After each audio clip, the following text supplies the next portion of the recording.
So hello mga kalods.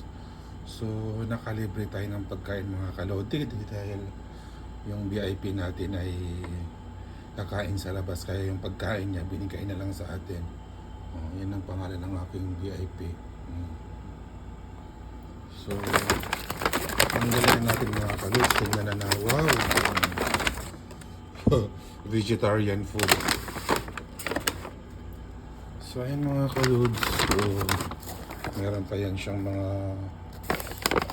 ano ba yung mga pagkain niya. Tapos dalawang tubig.